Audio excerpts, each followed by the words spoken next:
creamy lemon pasta with steak and lobster. So I added some butter to a pretty hot skillet, and I just added some lobster meat. It's claw and knuckle meat, and it just looks amazing. It's all I can do not to just reach in here and go for it. So the point here is not to cook the lobster, because actually the lobster is already cooked. I just need to heat it up and sort of get it coated in that butter. And now I'm gonna add a little more butter to the pan. I had a mixture of butter and olive oil to put the lobster in. Okay, so I'm gonna crank up the heat, and I'm gonna grab the beef, which is, because it's a special occasion, beef tenderloin, which... Oh, wow! Nice. Stop. That's just the kind of reaction I look for in a crew member of this cooking show. So I've got not too much, because tenderloin is a very expensive cut of meat. And I'm gonna grab some lemon pepper seasoning, since it's kind of a lemon vibe in the pasta. But I just wanna cook these chunks to medium rare. It's gonna take a couple minutes. The tenderloin's gonna rest, and by the time the pasta's ready, it is going to be absolutely perfect. Okay, so I'm gonna make the sauce right in the same skillet. I've got finely diced shallots and minced garlic, some red pepper flakes, woo! Oh. Oops, minced oregano and thyme. Woo, it's popping. And then I'm gonna stir this around to release the magic.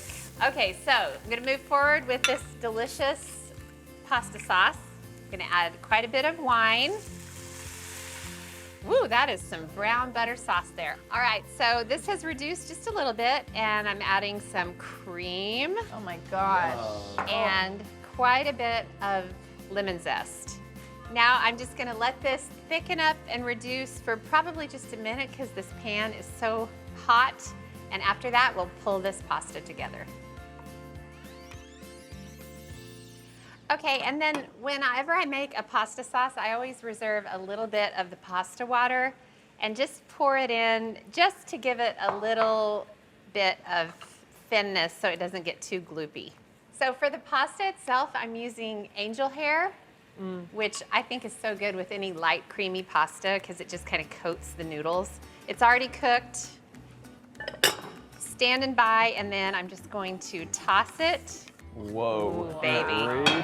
Check it out. Done it again. Okay, and then normally I'd squeeze a lemon over, but I just went ahead and juiced a lemon. I'm just gonna kind of pour a little bit of juice, but it looks better when you squeeze a lemon. And then lots of parsley all over. So there's the turf. And then look at this glorious lobster, you guys. It looks so good, Mom. This has Alex and Mauricio written all over it. Dessert ravioli. So I'm gonna make the filling for the ravioli, and all it is ricotta mixed with chocolate hazelnut spread and a little bit of Parmesan. A little bit of powdered sugar. Parmesan, that would be very gross. That would be strange. All right, now I'm gonna mix this together. Ricotta, chocolate hazelnut, and powdered sugar. Kind of an unusual combination, isn't it, Paige? Okay, that's all mixed together. In fact, I'm stopping short because I still want to kind of see the ricotta swirls in there. So now it's time to build the ravioli, and I am using wonton wrappers. Wonton wrapper ravioli is incredible. I use it to make regular ravioli. You can fill it with sort of a shrimp mixture. You can fill it with a veggie mixture, a cheese mixture. So I put a little spoonful in the middle, and then I've got a beaten egg, and I'm just dipping my finger in it and running it around the edge. And this is gonna act as the glue with the wonton wrapper. And then I'll take a second one and square it up on top of the filling. So once you get the ends kind of glued together, you gotta go around the edge and force the air out. You basically want this to be sealed together for the rest of eternity, or until you eat the ravioli. Okay, so look, Paige, all the air bubbles are out, and you can see the filling in there. Wow. All right, one ravioli done. Now I'm gonna build 5 more exactly like this.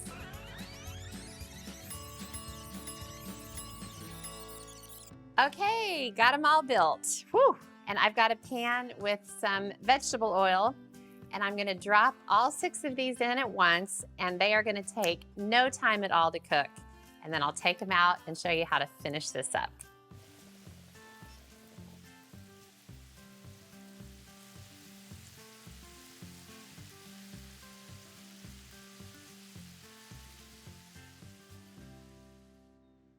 Okay, take a look. They almost got a little too brown, but actually they're perfect. Look at the golden, and I love how the wonton wrappers get kind of bubbly when they fry. So to finish them, I've got some white chocolate that I melted over a double boiler. I'm gonna see how stirrable, drizzleable it is. Drizzleable. And my goal is to drizzle kind of back and forth. It's a mess, but you know, that's what we're all about here. We're about delicious messes. And I have totally accomplished my goal. Chopped hazelnuts, you can do pecans, walnuts, anything you want. But how fun are these? They look awesome. And that chocolate ricotta mixture in the center, I know is just gonna be soft and ooey gooey. And then some sliced strawberries.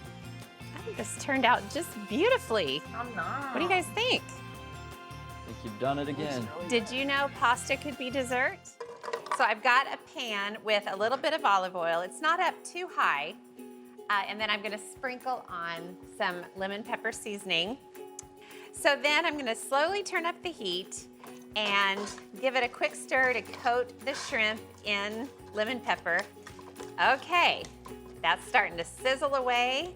All right, so I'm gonna let it cook on the first side with the lid on, and then I'll take the lid off, flip them over, and let them finish cooking on the second side.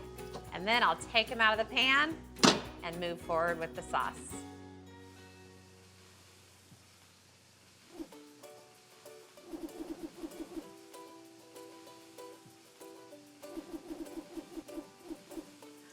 Okay, look at these shrimp, and you would never know that a mere 3 or 4 minutes ago, these were frozen.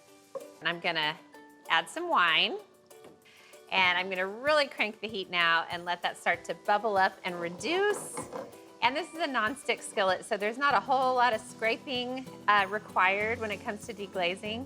The pan kind of does that for you, but it's nice to see those little bits of shrimp and flavor in this reduction.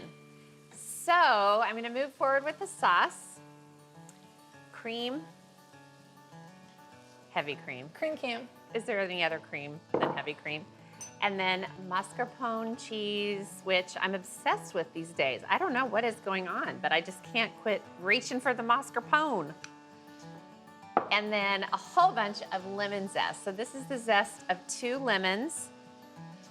And then a good couple of spoonfuls of pesto.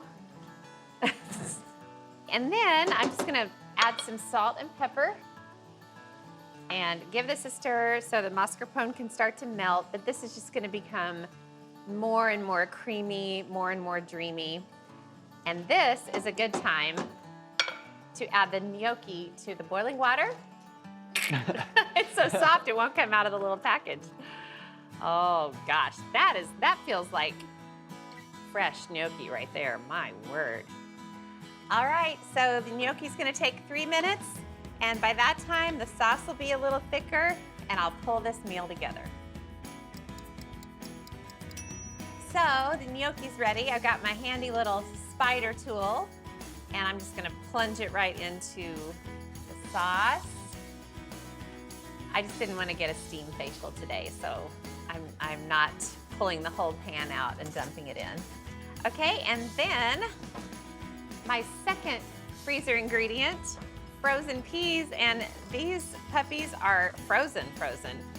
Frozen peas thaw faster than frozen shrimp. I mean, it's almost instant, especially when you have a really hot and bubbling sauce, but look at this. Wow. Check it out. It looks incredible. And we don't want to forget the shrimp. Just slide those right in. By the time you get the shrimp tossed in, the peas are thawed and everything is hot and piping and wonderful, and I love it. All right, this is great for company, it's great for kids, it's great for me. The lemon just makes everything look pretty. You don't have to add lemon to the top, but. And then, speaking of pretty, drop some basil leaves. There is nothing easier than this dish. It's bright and happy and beautiful. This weekend is the 4th annual reunion of all my high school and childhood friends. Once a year, we all get together on the ranch and really live it up.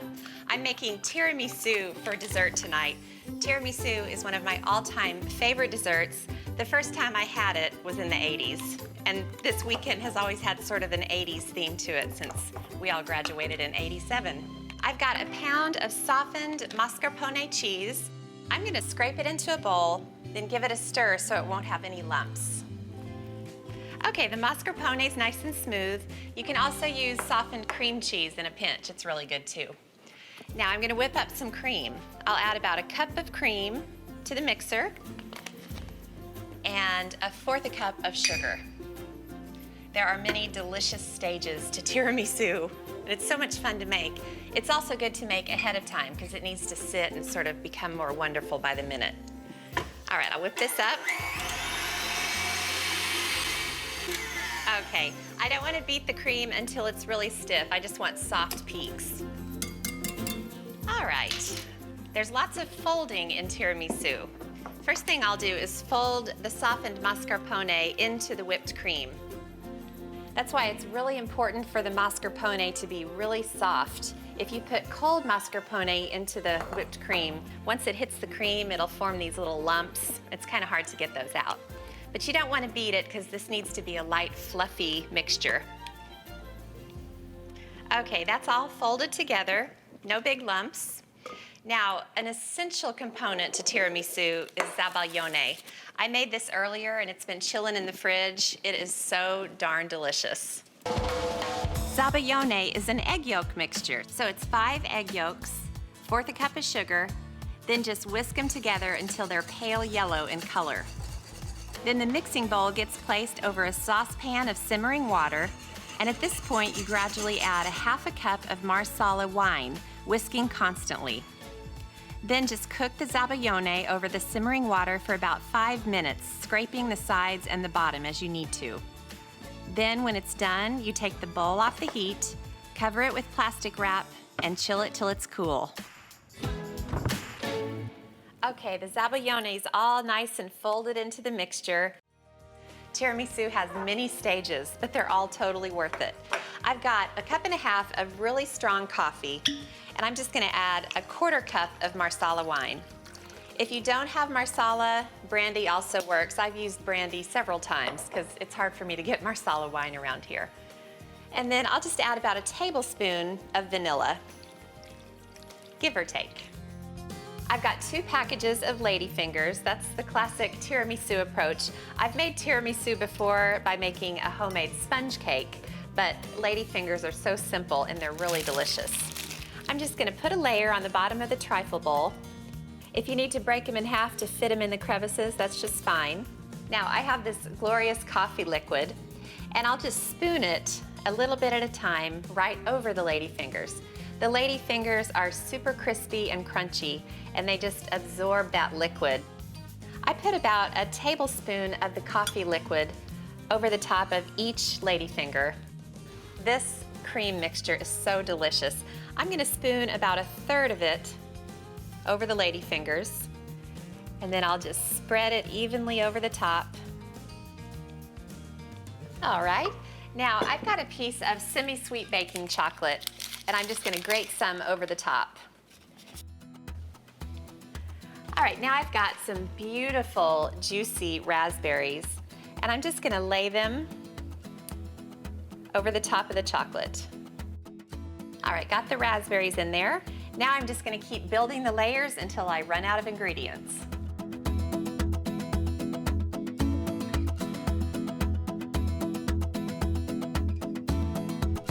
And that is all there is to it. What a gorgeous tiramisu, look at that. Now I'm gonna stick this into the fridge for a few hours. The cookies are gonna continue to soften. The flavors will all meld. I am spiralizing some sweet potatoes. I am gonna use these noodles to make sweet potato and mushroom carbonara. I have a skillet going, and come look at these mushrooms, Paige. I cooked the sliced mushrooms in a little bit of bacon grease. I sauteed the bacon earlier, and then I cooked the mushrooms. So now I'm gonna move forward with the carbonara sauce, and I'm adding, what is this, garlic? Adding garlic and a pinch of crushed red pepper flakes and some salt. I'm holding my sleeve, don't be concerned, and pepper. And then I'll start stirring it around until I smell that garlic. So when everything's sizzling, I've got some baby kale, and you can also use baby spinach. The baby kale kind of stays together a little bit better, in my opinion. Okay, so look at this mixture, Paige. How good does this look? Yummy. Delicious. All right, so now it's time for the noodles. So I'm gonna get this whole bunch, and it looks like a lot, but it was only like 3 sweet potatoes. That's what I love about spiralizing vegetables. Whether it's zucchini or carrots or sweet potatoes, it kind of grows as you go. Okay, and then I'm gonna pour in some water, which is gonna help make the noodles a little bit tender. Now, some people boil noodles like this, sweet potato or zucchini noodles.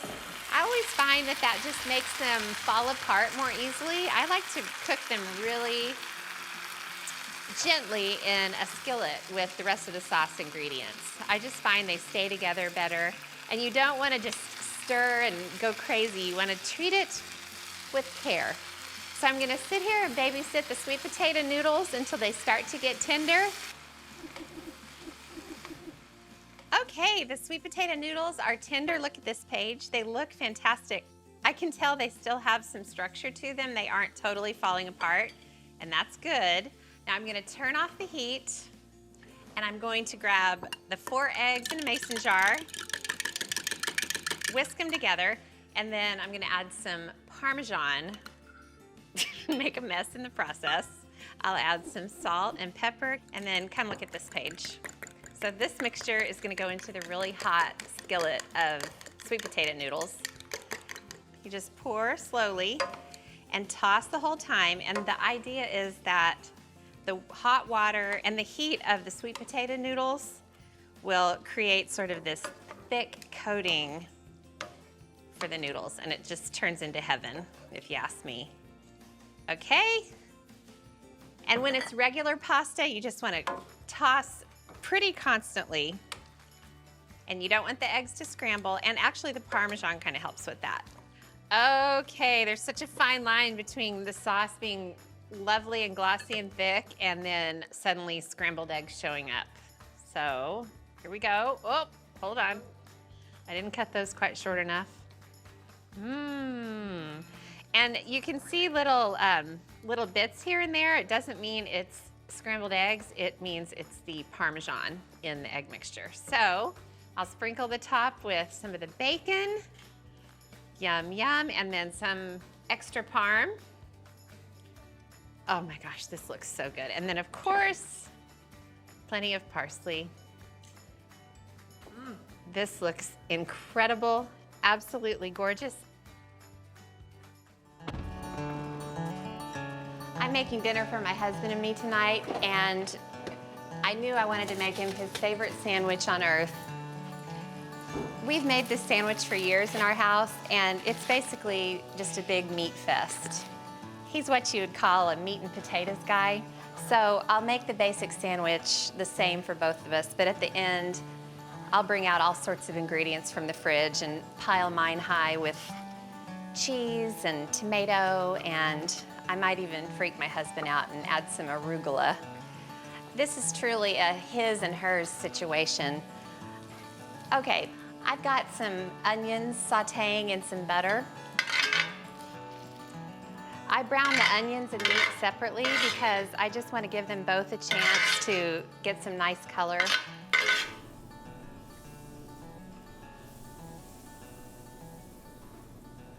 So I'm just gonna coat the iron skillet with more butter. Again, this will not be the last you see of the butter. And season the meat with just a little salt, a little bit of pepper, cayenne if you like a little spice. When the skillet is smoking, it's time to throw it in. Okay, and in go the onions. Give this a stir. And now I'm going to add Worcestershire. Several dashes of Worcestershire. This is a really savory, rich sandwich. And you want to have quite a bit of liquid. Okay, that's good. The kids are gone, so we can get pretty spicy. And I can handle it, so I really go to town on the Tabasco. I think that was exactly 13 dashes of Tabasco. But you can add or subtract depending on your tolerance for heat. And then, just to be extra sinful, a little more butter in the pan. And I'll just let that simmer, let the butter melt, and talk about rich. I mean, this is delicious. I've actually had people make this sandwich for my husband and me, and without fail, the rolls just never quite seem to have enough butter. And they really should be drowning in butter and then golden brown on the surface. You can soften the butter ahead of time and spread it on the rolls, but I rarely plan that far in advance. And then have the rolls, and as you're putting them on the griddle, take it as an opportunity to swipe it along the melted butter. Just make sure it absorbs as much as possible. You know what? I think I'm going to do another roll for Lad. He's been working hard today, and he probably needs it. And look, it fits perfectly, so it's a sign. He needs a second sandwich. Start with a buttery golden brown roll, and then put a big helping of meat and onion over each half. And then you want to get the good stuff out of the bottom of the pan. So grab a spoon and just drizzle it over the meat. Okay, we've got meat on mine and meat on my husband's sandwich, and that's where the similarity ends. Lad would not approve of what I'm about to do. It's totally against his religion. I'm gonna add a couple of thick slices of mozzarella, and then a couple of thick slices of tomatoes. And then I'm gonna pile it high with arugula, which is gonna give it a fresh, green, kind of peppery flavor.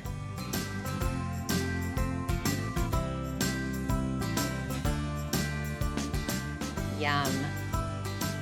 Oh yeah. Oh man, you're stinky. You hungry? Huh? Lad is totally gonna think this is a sacrilege. Charlie! Oh, hey, honey. Oh. What? That one's yours. No, that's yours. I'm not eating that. This looks good. Want a bite? No, I don't. This is fine. Honey, I'm perfectly happy with my sandwich. you need to expand your horizons a You little. can have your sandwich. If I need Oh, another, I'm gonna have my sandwich. I'm if gonna I have need it right another, now. I'll take another one like this one. Creamy, cheesy Orzotto. So I've already got a pan going with some olive oil, sliced shallots, and rosemary. The shallots are already starting to turn brown. So I'm going to add some orzo pasta right into the pan. Yum. And some garlic. Scrape it right in. And then I'm gonna stir it around and make sure the orzo pasta is totally coated in this delicious shallot, rosemary, garlic, oil mixture. I think I included everything there. Orzotto is an amazing dish, and it's very much like risotto, which is made with arborio rice. But Orzotto is made with pasta, but it follows the same basic procedure. You cook it for a little while with some aromatics, start adding broth, add it gradually, and the pasta will slowly absorb the liquid, and the whole finished product is just creamy and dreamy. It takes less time than risotto takes, so it's kind of a quick solution if you're a big risotto fan. This menu I'm making is gonna have a Mediterranean spin, which I know my sister loves. I know Paige loves, I know Alex loves. We don't know about Stu and Mauricio because they're not here right now. Yeah. We'll just let them Who cares? We'll let them go get a burger and fries. Okay, so I've been kind of cooking the orzo pasta with the other ingredients, and I'm gonna add half a cup of white wine. Oh my gosh. That was by far the most exciting thing that's happened to me all day. And then I have some simmering broth. It's vegetable broth, but you can use chicken broth, seafood broth, whatever broth floats your boat. That's a very weird phrase. And then I'm gonna turn the heat down. It's really hot, so it already kind of got off to a good start with cooking. Okay, now I'm gonna stir this and cook it slowly for about 5 minutes, and then I'll bring in the creamy cheesiness that I promised. Okay, I'm gonna add a little bit of salt and pepper, and then a little bit of crushed red pepper flakes. And then I'm gonna turn the heat way down and add the creamy cheesiness. So first things first, cream. Hello. And some, I call supermarket mozzarella. It's not fresh mozzarella, it's like supermarket mozzarella. And then half a container of mascarpone cheese. Ooh. But you could use cream cheese if that's what you have in your fridge. And basically any cheese combination works. And then about 4 ounces of goat cheese, and I'm gonna kind of break it up as it goes in. Honestly, Orzotto is one of those dishes that you can just pull out whatever you have in your fridge that you wanna get rid of. All right, so I also have sun-dried tomatoes, amazing flavor. They're chopped really fine, and kale. So it kind of has, you can tell yourself it's healthy because it has all of that. It's basically a salad. Yeah, it's a salad with a little bit of pasta. Okay, so I'm gonna fold, look at that cheese. Oh my Holy mackerel. You weren't kidding about creamy cheesy. I was not kidding. When I make promises, I keep them. So I'm gonna stir this around and let it continue cooking just for about 3 to 4 minutes. This is gonna be amazing. All right, Paige, you need to come in for your close-up and check this out. My friends are split into 2 camps, beer drinkers and wine drinkers. I've got salsa for the beer drinkers, so I'm making some wonderful sun-dried tomato stuffed mushrooms for the wine drinkers. I've got 24 ounces of white button mushrooms. I kept them on the small side, and I'm just pulling the stems out of the caps. Now, I've got a half a stick of butter in a really hot pan, and I'm just gonna throw the mushroom caps into the pan for just about 45 seconds or a minute. Then I'll sprinkle in a little bit of salt and just stir them around a little bit. I don't wanna cook the mushroom caps all the way. I just wanna get them started, get them coated in butter and flavor before they go into the oven. Okay, the caps are ready. They're not cooked, they just have a nice coating of butter and flavor. So I'm just gonna throw them into the baking dish and let them cool off for a little bit. All right, now I'll get the ingredients ready for the topping, which is the really yummy part of these mushrooms. I've got a bunch of parsley, and I'm just gonna give it a rough chop. Now I have some Kalamata olives. Just gonna chop them up. I still want some big chunks, so that looks about right. And then I have some sun-dried tomatoes. They were packed in oil, so I just drained them and patted them dry a little bit. All right, now I'll grab a little more butter, throw it into the pan. A little more butter never hurt anybody. I tell myself that every day of my life. Now I'm just gonna throw in the ingredients that I chopped, sun-dried tomatoes, olives, the parsley, and I have 4 cloves of minced garlic. Now I'll just stir this around and let it start to cook. I've got the heat on about medium. You don't want it to get too hot. All right, now for some extra deliciousness, I'm gonna splash in just a little bit of wine. Now while that's bubbling up and reducing just a little bit, I'm gonna chop up some pine nuts. The pine nuts will just give the stuffed mushrooms a little bit of crunch and texture. All right, now I didn't put too much wine in here, so it's already reduced. So I'll just throw the pine nuts right in. And And now I'll get the mozzarella ready. I'm just gonna cut the mozzarella into chunks. So now it's time to stuff the stuffed mushrooms. Mozzarella goes first. Now, it's as simple as just spooning the topping right over the cheese. Now, after these are baked, I'm actually gonna sprinkle on a little fresh chopped basil, and that'll really send these little babies over the top. Yummy. Now these need to go into a 350-degree oven for about 15 minutes, just until the cheese melts. I've got to finish off the mushrooms. Just sprinkle on some chopped basil, about 1/4 cup or so. I am making Lab's prime rib.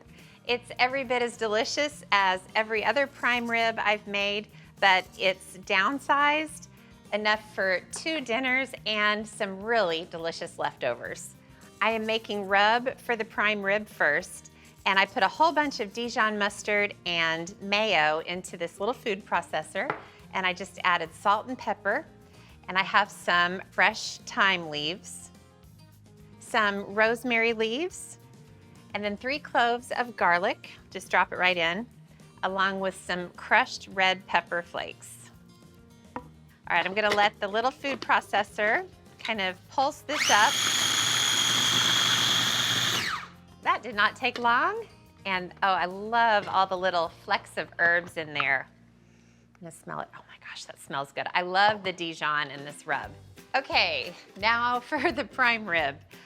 Of course, a regular large rib roast would be about this big, so I just got a smaller one. This is more than enough for 2 very generous dinners of prime rib, plus some cold prime rib out of the fridge, which is part of the joy of making prime rib in the first place, is having all those leftovers. All right, I'm gonna pour the rub over, and I'm gonna get really messy here. Just rub it all over the top and the sides. All right, once you get the rub on there, it needs to sit overnight if you have the time, but I'm just gonna let it sit for about an hour. See you back here then. All right, I got the prime rib on a rack in a heavy roasting pan. So it's gonna roast at 500 degrees for about 15 minutes just to get that initial sear on the outside.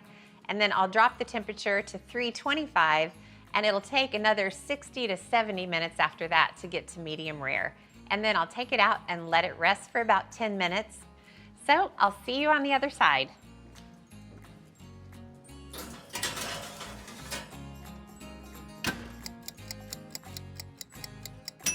Okay, the prime rib is out of the oven. It's been resting, and doesn't it look so good? It's always good to let prime rib rest. It's hard to do because it always smells so good when it first comes out of the oven.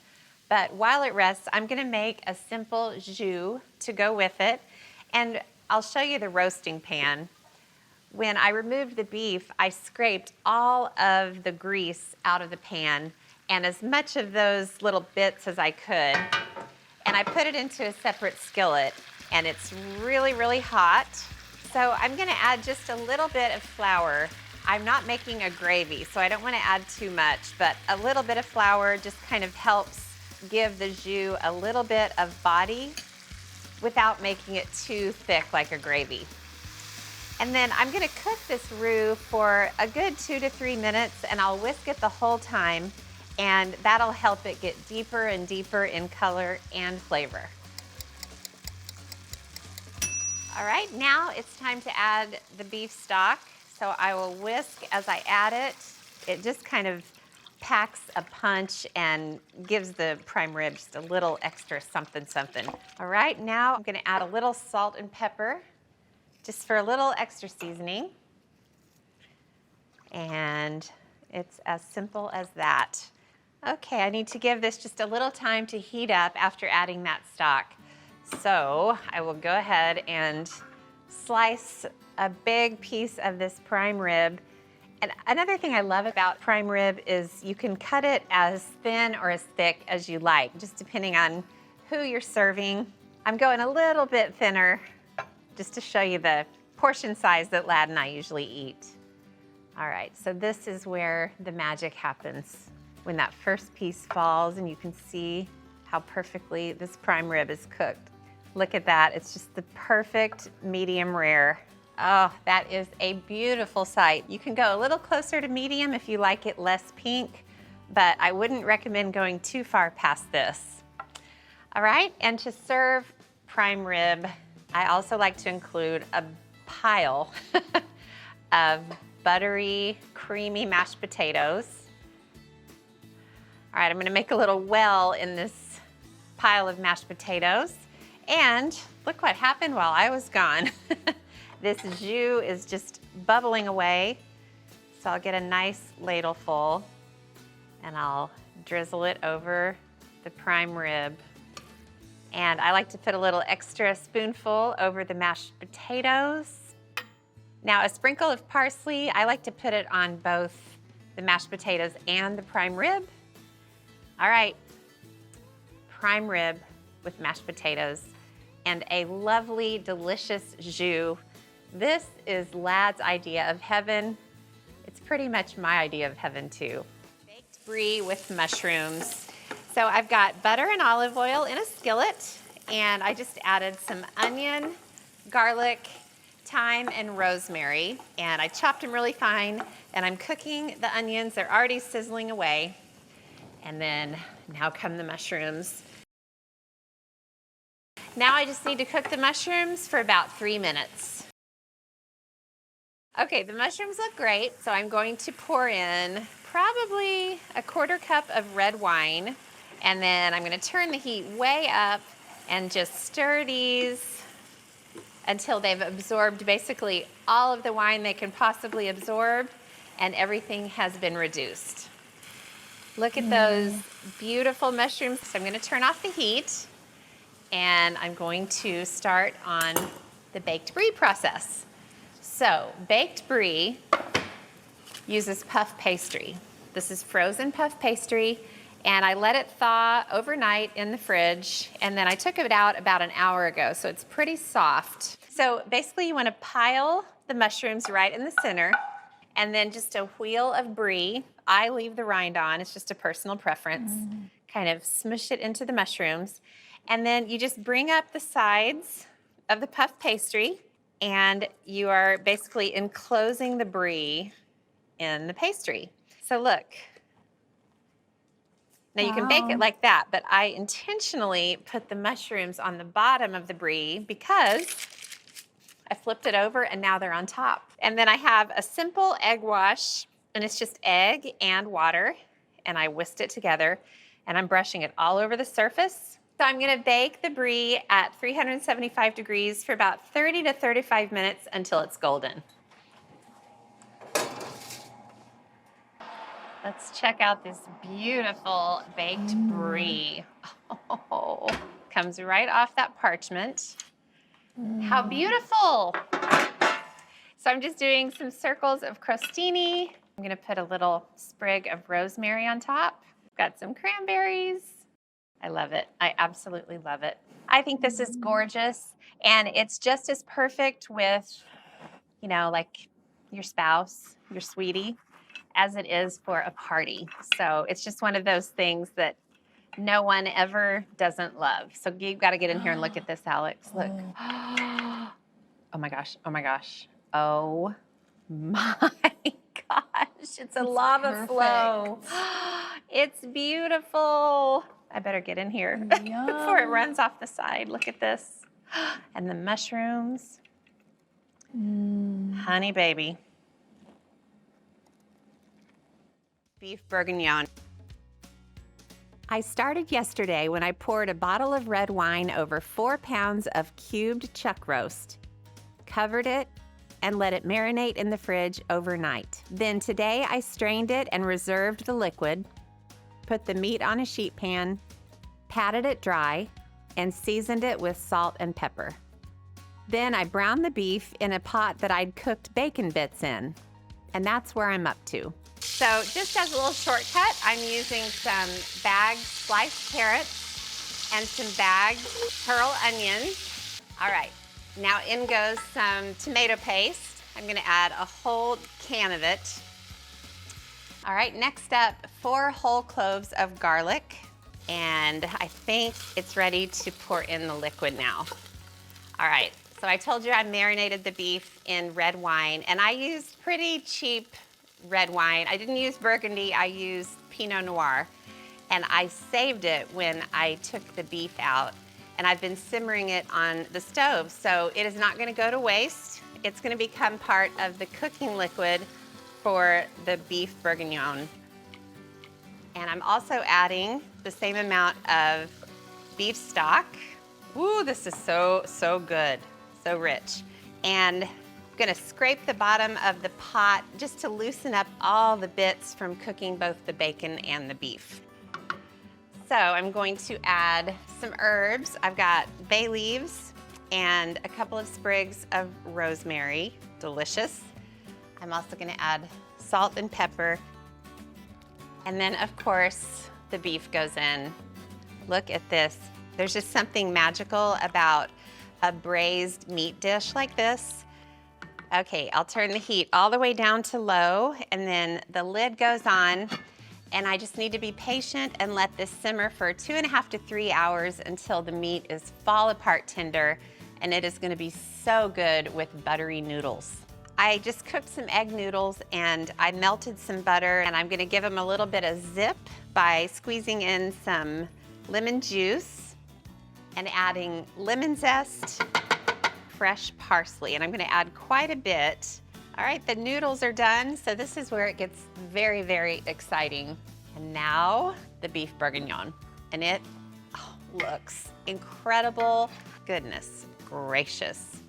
Okay, I'll sprinkle on just a little bit, and I'll end the whole thing with a glorious sprinkle of parsley, caramelized onion, and white cheddar mac and cheese. So I just took some chopped bacon out of a skillet, and I'm gonna turn the heat up just a little bit and add a bunch of sliced onions right into the same skillet. I'm not gonna clean it or anything. And then lots of garlic and fresh thyme leaves in this skillet. So while those cook, I'm gonna start making the cheese sauce for the mac and cheese. So I have half a stick of butter that I melted in this pot, and I'm sprinkling in some flour.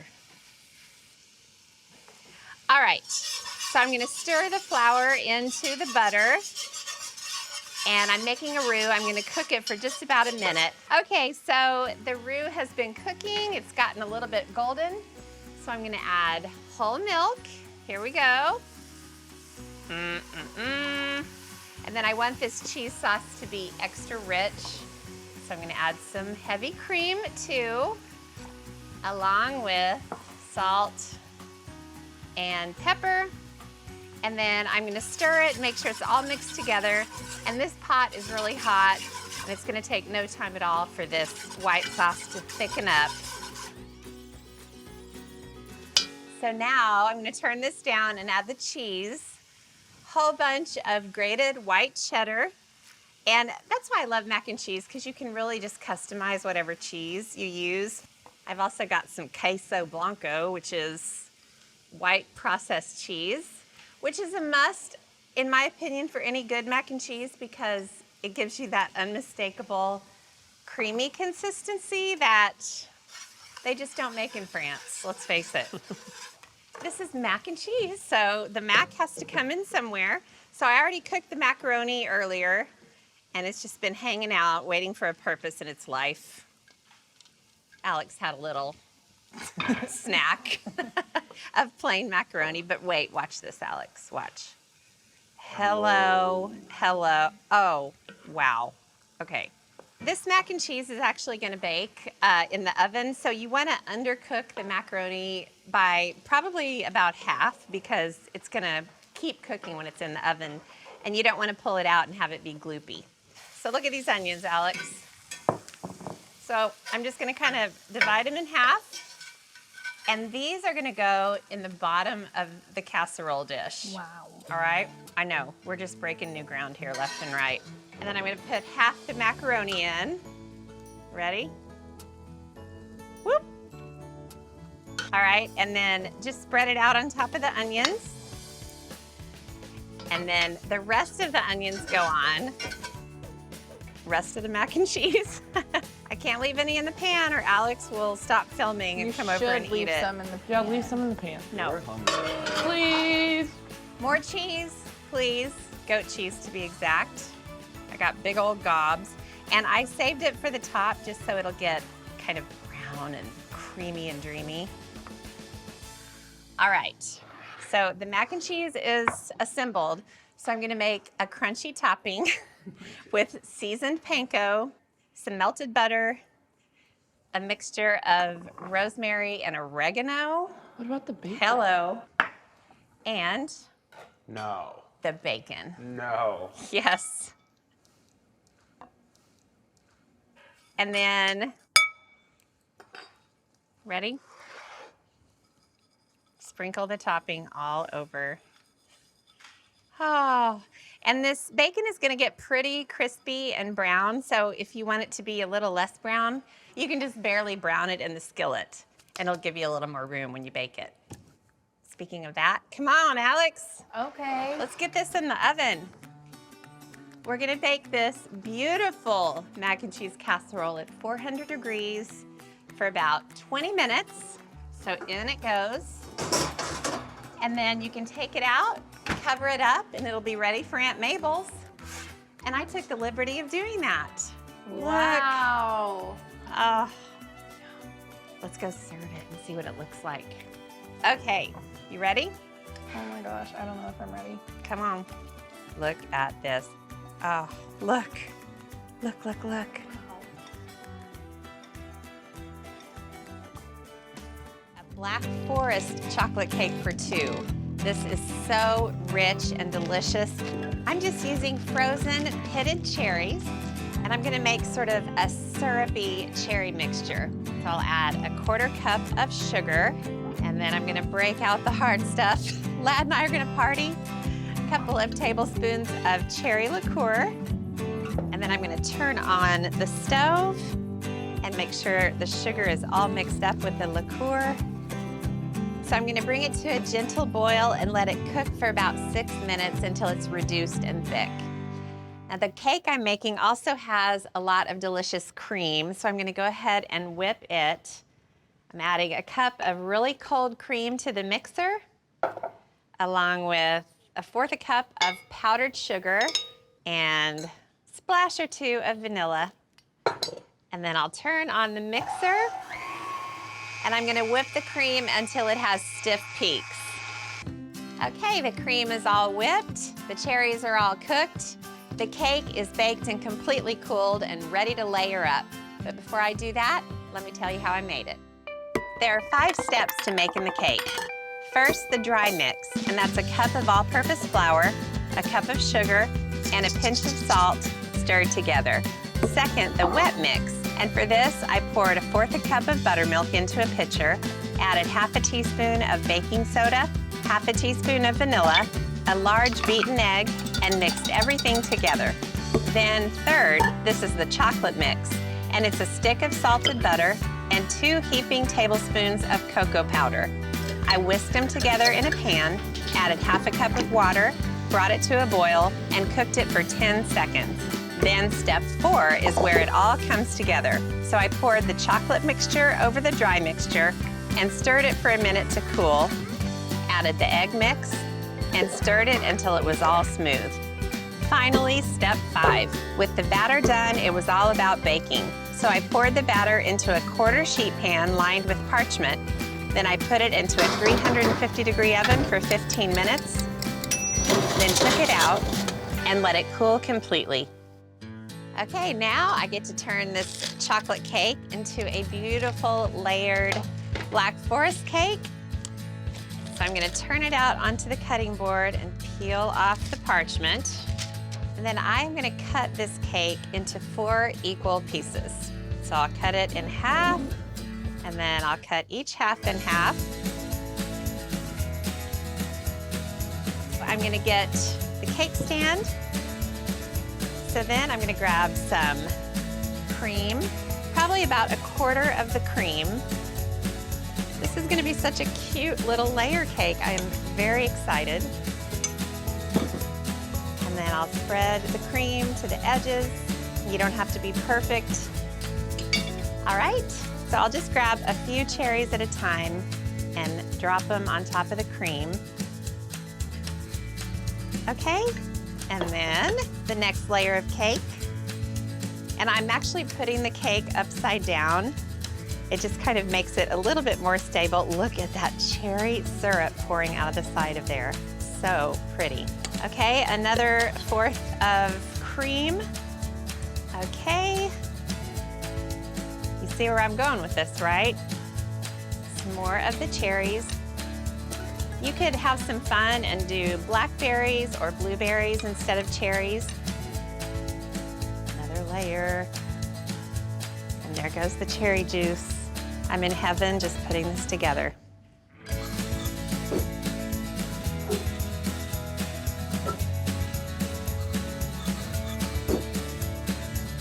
I'm gonna grate on some chocolate. You can do chocolate curls if you're feeling fancy. You can do colored sprinkles. Anything goes. Okay, that looks so good. All right, Black Forest birthday cake for two. I'm gonna pop it in the fridge and it'll be all ready for our celebration. But before I do that, I'm just gonna admire it for a second. Mixed seafood pasta. Words cannot describe how beautiful a dish this is. I'm not gonna need words because you're gonna see it in no time. First thing I'm gonna do is start cooking the seafood. I have a mix of regular peeled shrimp, some sliced calamari, and this is a little indulgent. This dish calls for it, some cut up pieces of lobster. I'm gonna sprinkle the seafood with salt and pepper. And I started with a pretty hot skillet and it had a little oil and butter in there. The butter was almost starting to turn a little brown, so that's gonna help the fish get some great color in a really short amount of time. I don't have to cook it all the way through at this stage. I'm gonna take it out and then it'll cook in the sauce eventually. Okay, that's about halfway cooked, so I'll go ahead and take it out of the skillet. It didn't get fully cooked, and it doesn't need to. It smells so amazing. Oh my, oh my. I want to leave some of the juices in the pan, and I'll let the fish sit while I move on with the sauce. I've got some really finely diced red onion, and it's just gonna go right in with all that yummy seafood flavor, and some minced garlic. And then I have a few more things to add. A couple tablespoons of capers. Capers is one of those ingredients that I kind of forget about. I always seem to have it in my pantry, but I just don't remember to use it very often. And anytime I do, I'm always so glad I did. I have some sun-dried tomatoes that are chopped, and then some beautiful thyme and rosemary leaves. Okay, now I'll stir this around. These onions are diced so fine that it's not gonna take long at all for them to soften. So I'm gonna deglaze the pan with some white wine. Probably about half a cup or so. Wine in a skillet with garlic is just heaven. This skillet was so hot that that wine just started reducing almost immediately. So now I can add the cream. Yes, this is a creamy seafood pasta, and I am adding a very generous amount. You can add between a cup and 2 cups, just depending on how creamy you like your sauce. And I'll season this with salt and pepper. Look at the color of this with those sun-dried tomatoes and capers. Just wait till you see the finished dish. I'm gonna let this cook for another 4 minutes while the sauce thickens.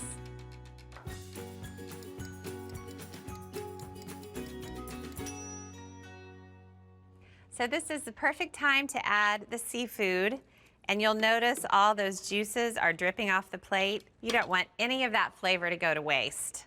Okay, I think by the time I've got everything else stirred in, that seafood's gonna be done. So I'm gonna keep moving forward. Instead of a bed of spinach, I'm gonna put spinach in the dish itself. It takes no time for spinach to wilt. So I'll just give it a little stir in the sauce. And then, of course, to finish things off, I'm gonna grab the pasta. It is perfectly cooked by now. So it goes right on top of the spinach. Okay, now I'll turn off the heat. I'm gonna zest in a little bit of lemon. The flavor is just everywhere you turn in this dish. Lemon always brightens up a seafood dish. It's always a good idea. I have some minced parsley and I'll sprinkle it on, along with a little bit of Parmesan cheese. And it's the moment of truth. Time to toss all of this together. Get underneath there and pull the seafood up to the top and just keep tossing until you see all the elements of the dish. And I just can't emphasize enough how delicious it smells. I'll grab the lemon and I'm gonna do lemon, parsley, and Parmesan right on top. And this is definitely one of those dishes you can serve right out of the skillet. Okay, the rest of the lemon zest and more parsley and a little more Parmesan. Okay, so I've got 2 chicken breasts and I'm sprinkling one side with salt and pepper. I've got a hot pan with olive oil and I'll put them right in the pan. And it's gonna take just a little time for these to cook. I'll go ahead and season the other side with salt and pepper. I'm gonna get this chicken cooked and then move forward with the pasta. Okay, so the chicken is now cooked. So I'm gonna remove it from the pan and I'm gonna make a really yummy, simple sauce. White wine. Oh my gosh. Now I've got this straight spatula and I'm just scraping the bottom of the pan just to loosen up all those bits of chicken. Oh my gosh, this is gonna be so, so good. And then I'm gonna add some more good stuff. Butter, just about a tablespoon or so, and lots of garlic. And then stir it around. And then already that wine is starting to bubble up and reduce. So I've got some cut up asparagus and broccolini. Delicious. I'm gonna crank up the heat so that wine keeps reducing. But this is just a super quick pasta. There's nothing complicated about it. I love broccolini. It does take a little bit more time than broccoli takes. You would think it would be similar, but the stalks of the broccolini are quite a bit tougher. So it's good to get them in this sauce and start the cooking process. Salt and pepper. And then where the rubber meets the road. Now that the wine is really reduced, I'm gonna add in heavy cream. And there's more to add to this, but I'm gonna let this simmer in this state for a little while. The pasta's boiling, this sauce is simmering, things are moving along, so next, I'm gonna pull everything together. The pasta is finished cooking, so I'll drain all the water. And the sauce really cooked down. It's super thick. The broccolini is tender. So is the asparagus. So in goes the pasta. And then I'll give it a little stir. And then you've got to add some lemon juice. It just adds amazing, fresh, citrusy flavor and lemon zest. And then, for good measure, a generous amount of Parmesan. Save a little for the top. And then, Alex, come on. This is you here. This is all about you here. Look at that lemon zest. My cup of tea. Yeah, and it's just coating the noodles absolutely perfectly, so there's not like an excess amount of sauce at all. So I'll kind of nestle the chicken breasts into the pasta. You can slice the chicken if you like. But I kind of like to see what's going on here. See that big, beautiful chicken. And then some Parmesan shavings and some torn basil leaves. What a stunner of a chicken pasta dish. I'm gonna go ahead and add the noodles because they're gonna take a little bit to cook, but I wanna show you these pork chops. up close and personal. I basically just salt and peppered them and then dredged them in a little flour, put them in a skillet with olive oil and butter, and they're nice and brown, and this skillet is full of flavor. So I'm gonna go ahead and add the mushrooms. I've got the skillet over medium heat. So now, since this is pork Marsala, I thought I'd add some Marsala wine. And it's kind of a sweet, mysterious wine, and it is delicious in cooking. I added a cup, and then I need a little more liquid that isn't boozy. So I'm gonna go ahead and measure a cup of low sodium beef broth and pour it in. It's smelling good. Can you smell that Marsala wine? Okay, now I just need to stir the mushrooms and let the wine broth mixture reduce. It's gonna take just a few minutes. So this is looking good. It's kind of hard to tell from all this yummy steam, but the mushrooms are starting to really cook down, and the liquid is a little bit thicker. It's reduced by about half. So I'm gonna turn the heat down just a bit, and I'm gonna measure some cream. I love the mixture of the wine and the broth, and then you add some cream in there, and it just turns the whole mixture into complete and utter heaven. So I'm gonna add 2 teaspoons of cornstarch because it thickens the sauce, and you don't have to sit there and wait for it to thicken. So I'm just gonna pour the cream and cornstarch mixture. It'll look a little funny at first. So while this thickens up, I'm gonna add some butter to a deep skillet, and I'll show you why. Got the heat on about medium, and I'm gonna go ahead and grab the noodles out of the pan. So look, I'm gonna put the noodles into the skillet with the butter. You getting that, Alex? Yep. Look at those thick guys. Plenty of salt and pepper. This is gonna be so good. And then I'm gonna throw some minced parsley into the noodles. So I'm gonna add some parsley to the sauce as well. Oh yeah, it's looking good. Oh, it looks beautiful. And the first thing is the noodles. You ready? Mm-hmm. And I love serving pork Marsala on a big, beautiful platter. And then I'll go ahead and put the pork chops on first. Oh my goodness. See all this juice on this platter? Mm-hmm. Follow. Put it into the sauce. Yum. So that's a lot of flavor right there. And then it just gets poured over. And that sauce is gonna kind of seep down and cover up those noodles. Yum. And then of course it needs just a tiny bit more parsley.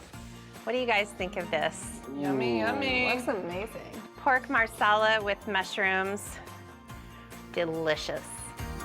This dish calls for small little steak medallions, and I'm using beef fillet. Hello. And I have a cast iron skillet that's really hot with a little bit of butter and olive oil, and I'm gonna put them seasoned side down. I seasoned the steak medallions with Montreal steak seasoning, which is so delicious. Oh, it's just got all the good things that you want for red meat. Okay, now I'll sprinkle the seasoning on the other side. And the good thing about beef fillets is even if you undercook them a little bit, they're still delicious. You definitely don't want to overcook them. Okay, so I've got the skillet on medium-high heat. It's gonna get a little smoky in here, but I'm gonna cook these steaks until they're medium rare. It's gonna take about 2 to 3 minutes per side.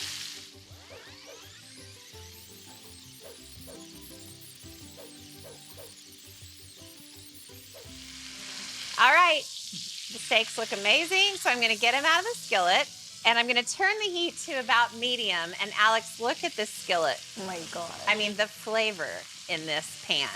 It's butter, it's oil, it's a little bit of the steak flavor, it's the Montreal steak seasoning. Amazing.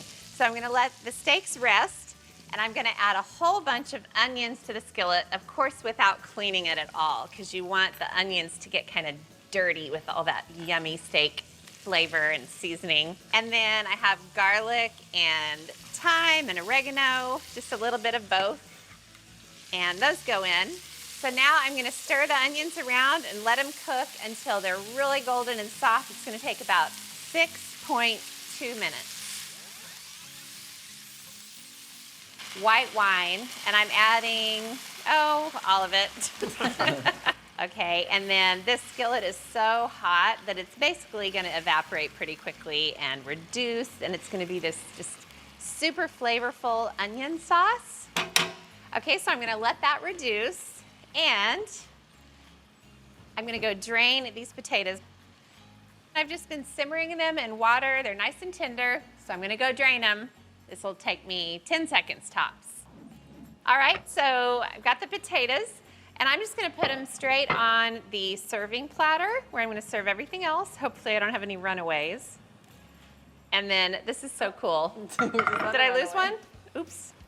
Okay, so I have this little dish and I'm gonna use it to smash the potatoes. So come look and I'll do just a few at a time. Ready?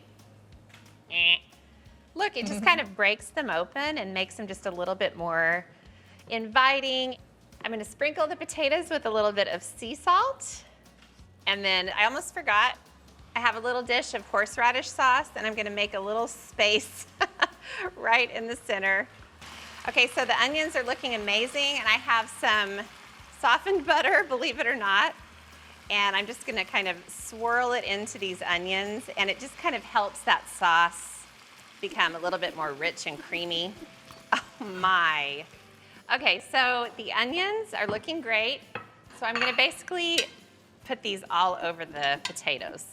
Oh my word, delicious. That looks delicious. And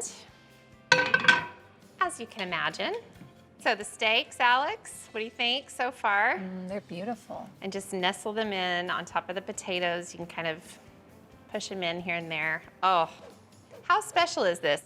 And then this is the key. All of this flavor from the steaks as they've been resting.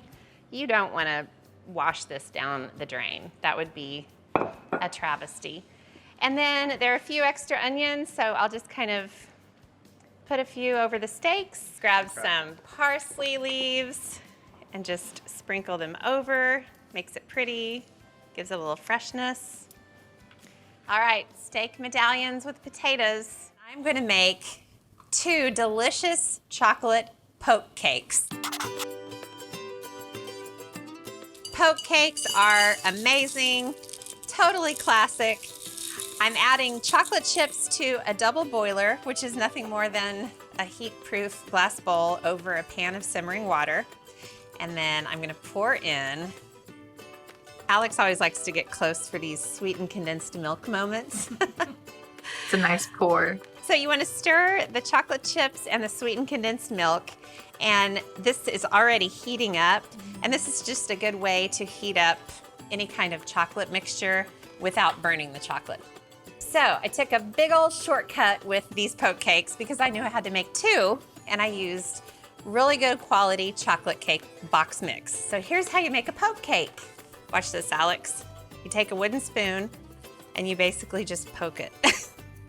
Wow. Poke holes in it. I remember Gaga, my grandmother, used to make poke cakes all the time, and she would let me pour the mixture over the cake once it was all poked. And sometimes she'd even let me poke the cake. Wow. Gaga was a wonderful woman. So, the cakes are poked. I'm gonna check on the chocolate chip mixture. Okay, let's cheat just a little bit. Okay.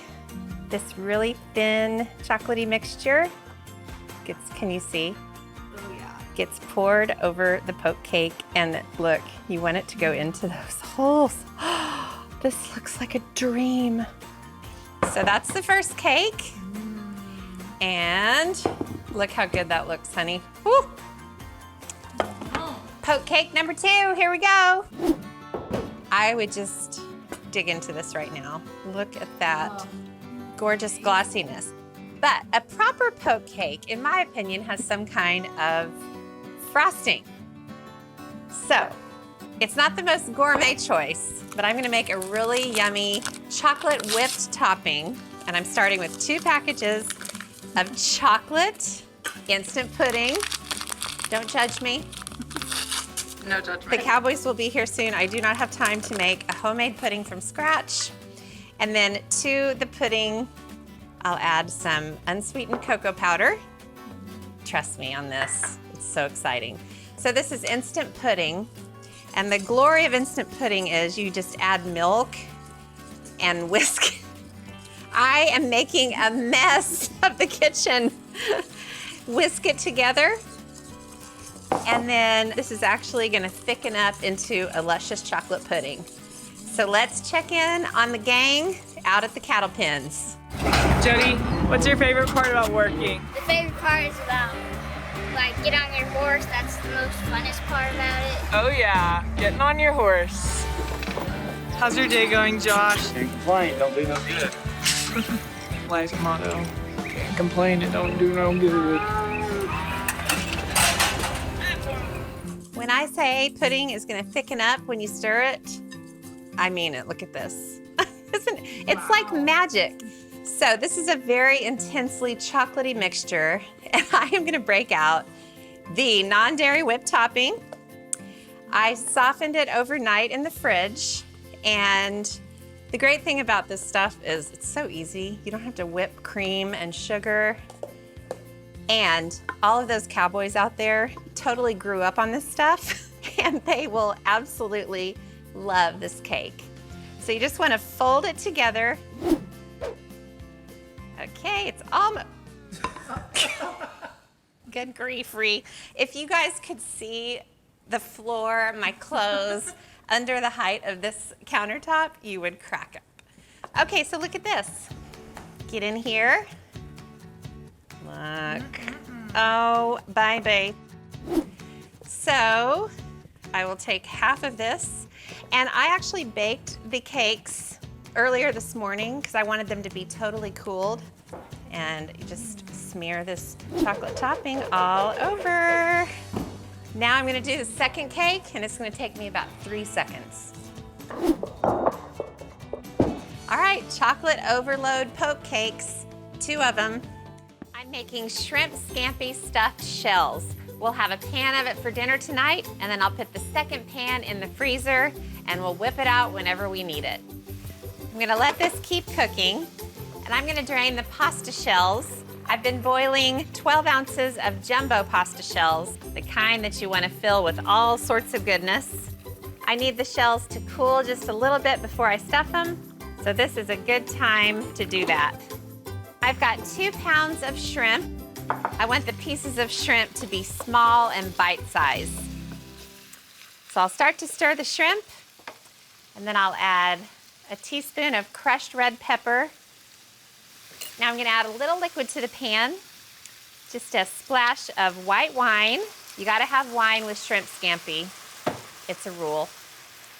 And a squeeze of lemon juice, not too much. I'm gonna give this a little sprinkling of salt and pepper. Okay, I'm gonna turn the heat off because this shrimp is done. And I'm gonna pour this whole mixture onto a plate. All right, I'm gonna turn the heat back on, grab some butter, and I'm gonna start on the white sauce. I'll put 8 tablespoons of butter into the pan to melt, then add a 1/4 cup of all-purpose flour, whisk it in, and cook it for 3 minutes.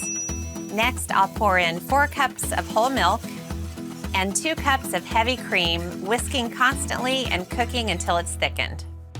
The sauce is looking lovely and thick, so I'm gonna add more garlic to the mix. I use the first half on the shrimp, and the other half is going into the sauce. And then I'll add some minced parsley and salt and pepper. I love any creamy pasta dish. Okay, I'll stir this. Ooh, it's just glorious. Okay, I'm gonna let this simmer, keep getting more and more flavorful, and I'm gonna mix up the cheese mixture for the filling. It starts with ricotta cheese. I like to use whole milk. And then 2 8-ounce packages of cream cheese. I let it soften so it'll be easy to mix it all together. I'll add a cup of Parmesan and then a beaten egg to hold everything together. And the filling needs a little salt and pepper and parsley in here too. I like how you just keep layering in the flavors in all the different components. I'm gonna add every last bit of the shrimp. All right, now I'm gonna stuff the shells. First thing I'll do is put a little bit of this sauce in the bottom of the baking dish. For dinner tonight, I'm using a ceramic dish. For the freezer dish, I'm gonna use a foil pan. You want them to be full enough that it almost looks like it's about to pour out. And I'm gonna top the shells with more sauce. There is sauce everywhere you turn in this dish. You wanna add enough that it's just filling the pan, it's all around the sides.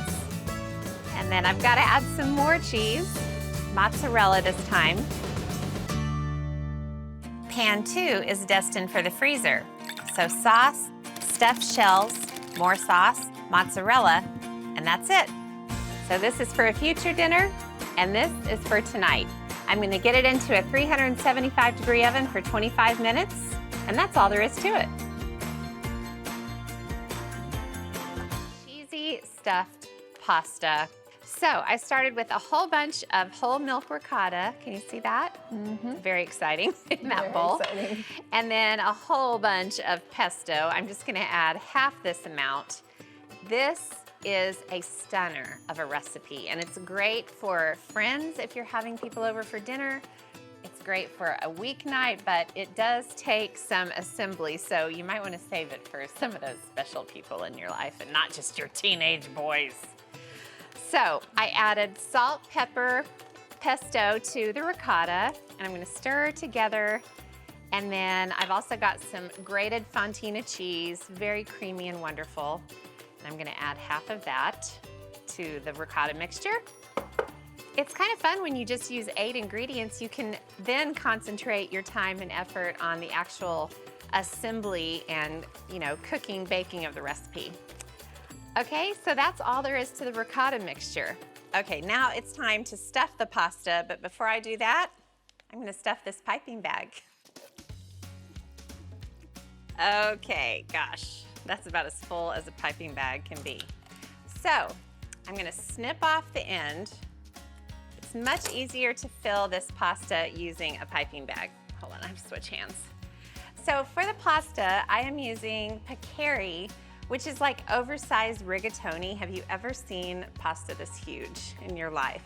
But the good thing is it's big enough to stuff. So I'm just gonna put the piping bag in and squeeze, can you see that? Until it's totally stuffed with the ricotta mixture. And then I have a springform pan that is usually reserved for cheesecakes. But what you do is you stand up the pasta so it's standing up. Now, you can probably imagine I'm gonna do this exact same thing with the rest of the pasta and the rest of the ricotta, and I am gonna fill this springform pan. It's gonna take me about 10 minutes, so I'll see you on the other side. Last one, watch Alex. This is very exciting. Get in there. Can you believe this? Oh, this is my kind of dish, let me just tell you. Pasta, cheese, pesto, seriously my favorite things, and Alex's too for that matter. So one of the 8 ingredients is a jar of Alfredo sauce, and then the rest of the pesto, and then I'm gonna stir it around with a little bit of the pasta water from when I made the pecari. So it's a little bit liquidy, but that's good because it's gonna go over the pasta and get inside, and watch what happens. Ready? It's gonna go down into the cracks and crevices. And without that pasta water addition, it would be a little too thick and it might kind of collect on top and then there'd be problems. But isn't this great? Usually springform pans are for cheesecake. They're not just for cheesecake anymore. And try to get all around the edges. Can you see? Everywhere you see room. My goodness. This should be a crime, to be honest. So then the rest of the fontina. But how good would this be for company? And you just pull it out of the oven and just watch your guests faint. But you could serve this like with a beautiful Caesar, or you could serve it with like prime rib or beef tenderloin. So good. All right, let's go to the oven, Alex. Woo! goodness. You want to bake this at 400 degrees for about 30 to 35 minutes until it's bubbly and luscious and wonderful. Now this is my kind of cheesecake right here. The cheese is melted and brown around the edges. So bubbly. So, are you feeling lucky today? I'm kind of nervous about I'm a little how nervous this is too, gonna but turn that's out. the whole point of this dish, is to like untether it Oh my and gosh. just unleash it on the world. Do it.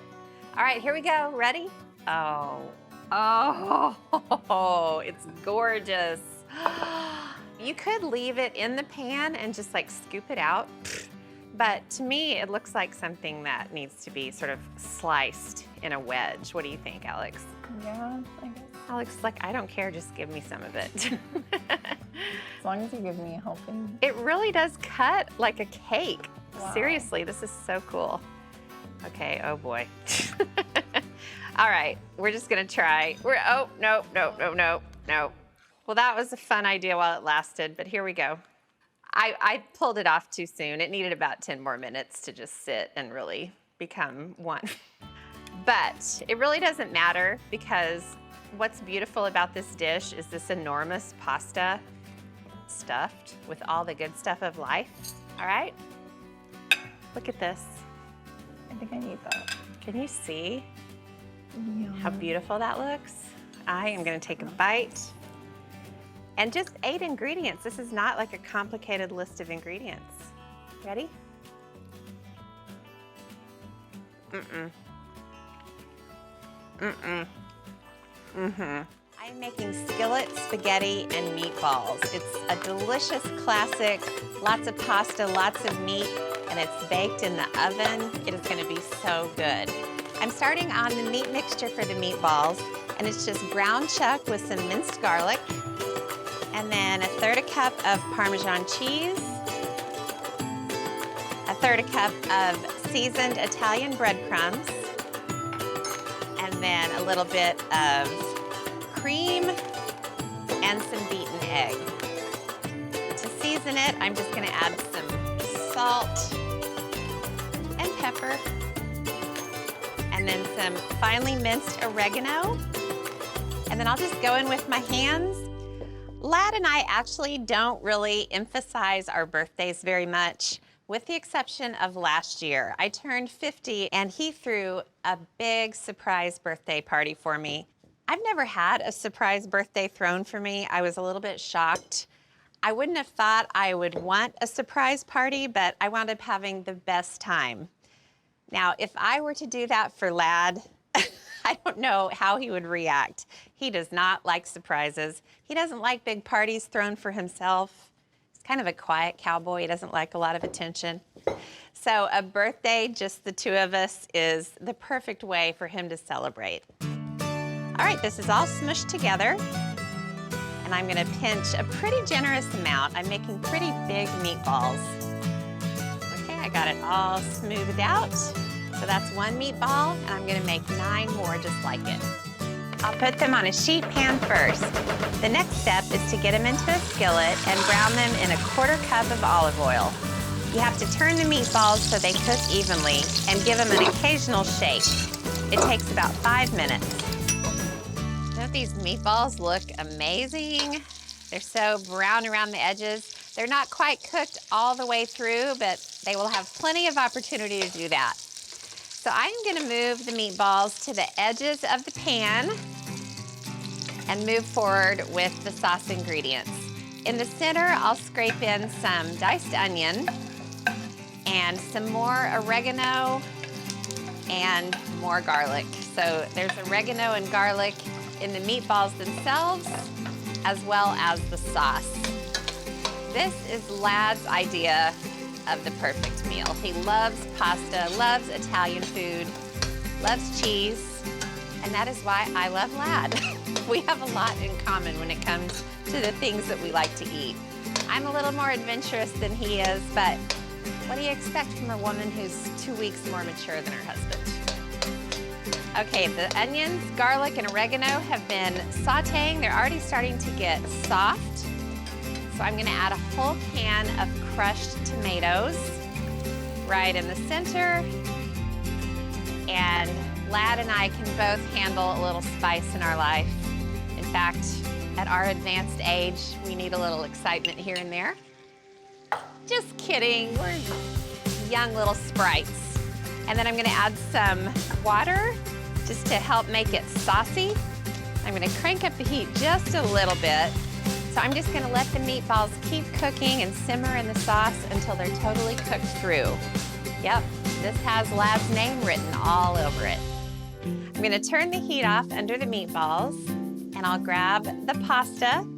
I'm just keeping it real classic and doing spaghetti. Now sometimes if I'm making spaghetti and meatballs right before serving it, I'll put the noodles on a big platter and then carefully spoon the sauce over. It makes a really great presentation. But I'm just gonna mix the spaghetti and meatballs together in the skillet. Get the meatballs kind of on top.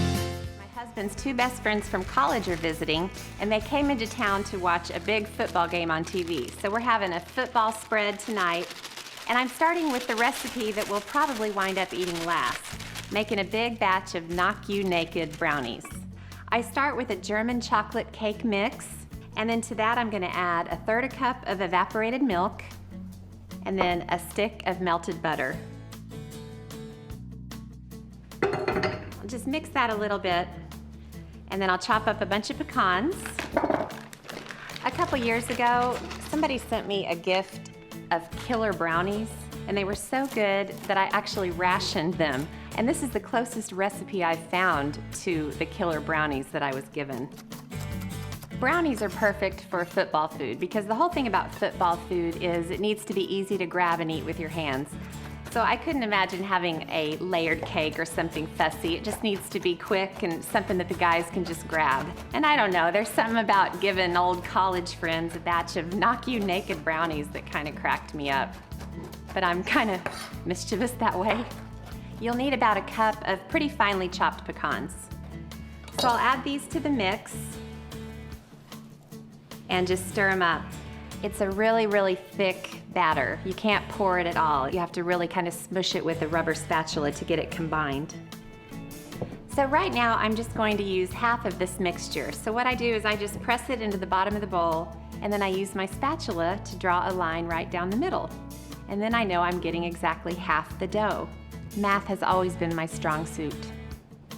Just stick it in this greased and floured pan, and then the easiest way to do it is just use your fingers to pat it all along the bottom.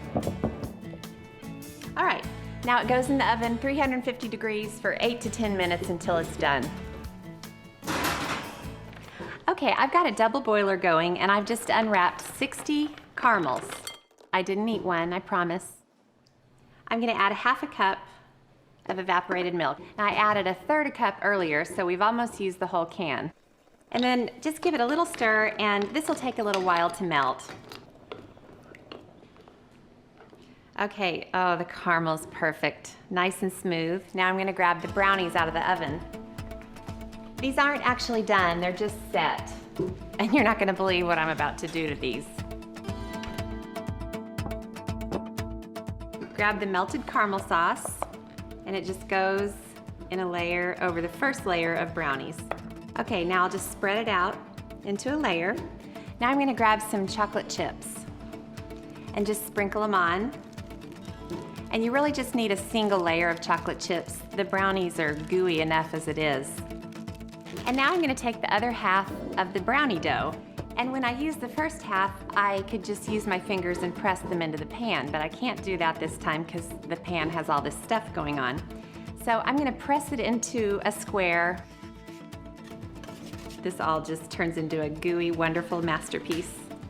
Okay, now I'm gonna stick this in the oven for another 20 minutes or so, and then I'll take them out and chill them, and then cut them into pieces and serve them to the guys.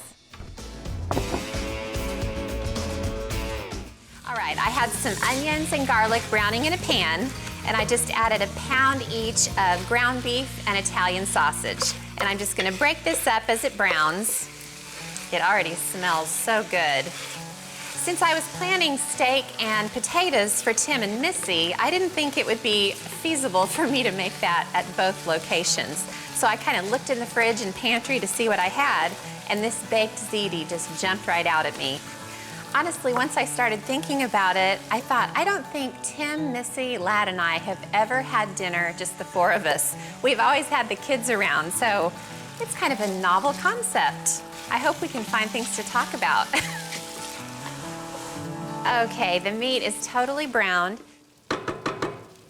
I'll add a 28-ounce can of whole tomatoes, juice and all, and then a couple of regular cans of tomato sauce. You can also do jarred marinara sauce if you have that. Either one will work.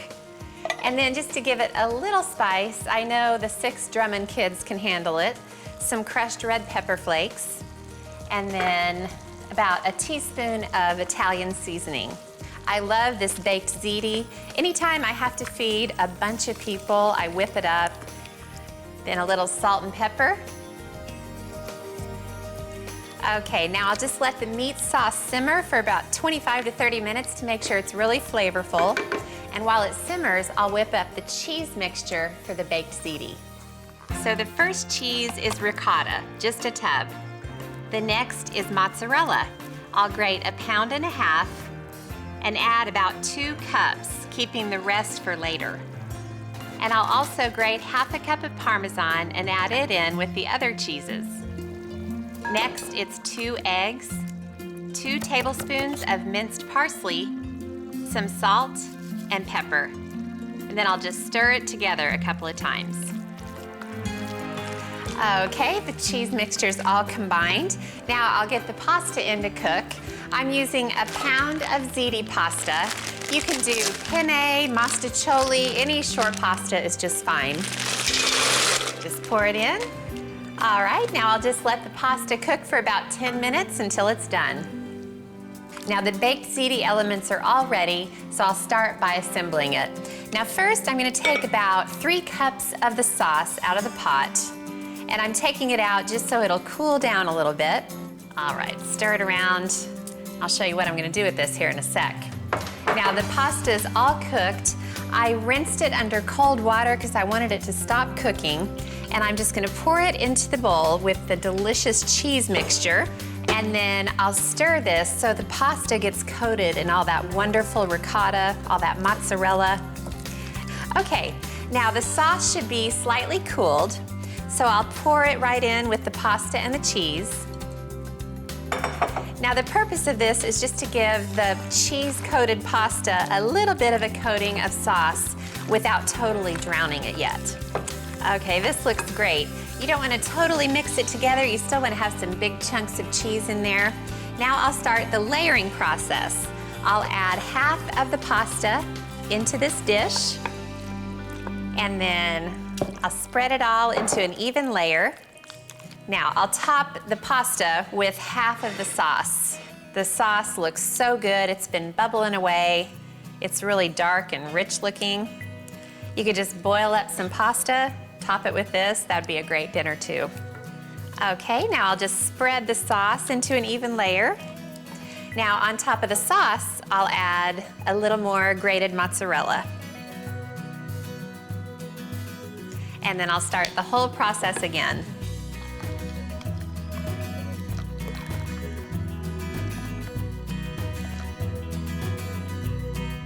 Together 1.5 pounds of ground beef, then added 1/2 cup of seasoned breadcrumbs to bind it all together. Then I added 2 teaspoons of dry mustard, a crumbled beef bouillon cube, 4 dashes of Worcestershire sauce, a tablespoon of ketchup, and some salt and pepper. After that, I kneaded the mixture together, formed some oval patties. I've got some oil and butter in a hot pan, and I'll just get the patties going. Now, because the patties begin with ground beef, I want to make sure they're cooked all the way through. So I'm going to cook them for about 3 to 5 minutes on the first side. Now, after the patties are fried, I'll take them out of the pan, and then I'll make a really yummy sauce, and that's what makes Salisbury steak so yummy. The patties are done.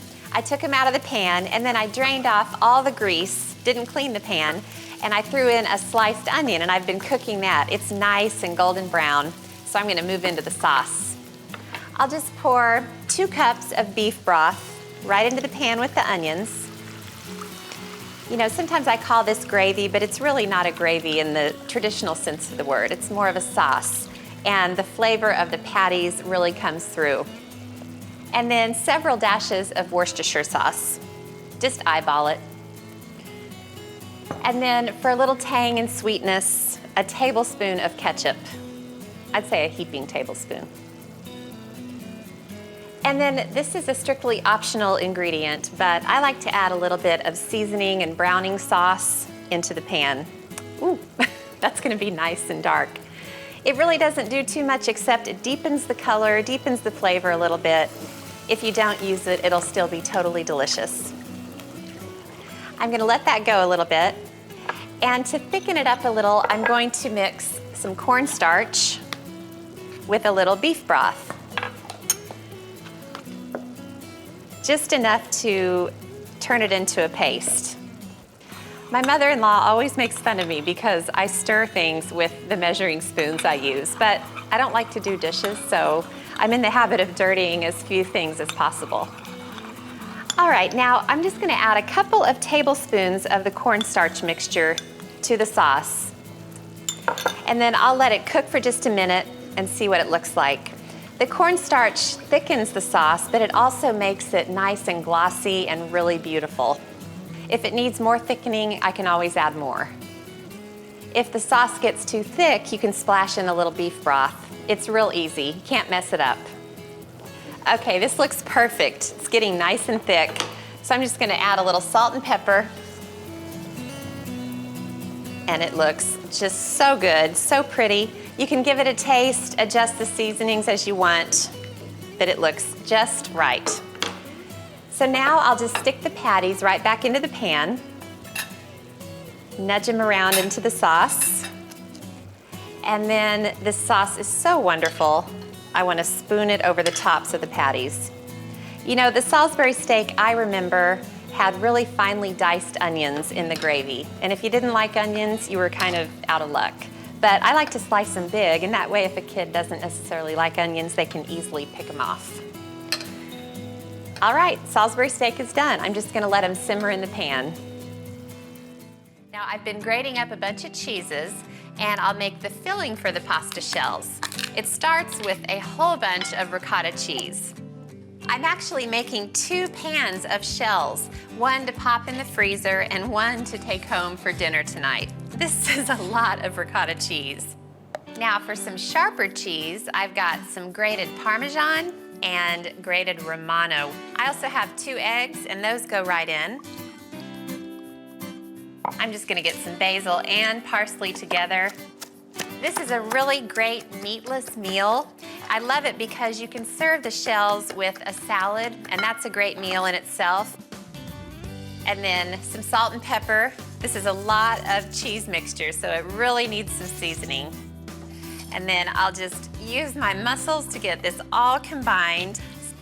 Now, part of what makes this so easy is that you can use jarred marinara sauce. And I'll just put a little bit in the bottom of the pan, just to have a little foundation of sauce. And now I boiled a whole bunch of jumbo pasta shells. I'll hold it open with my hand and get some of the delicious cheesy filling. And then it goes cheese side down in the sauce.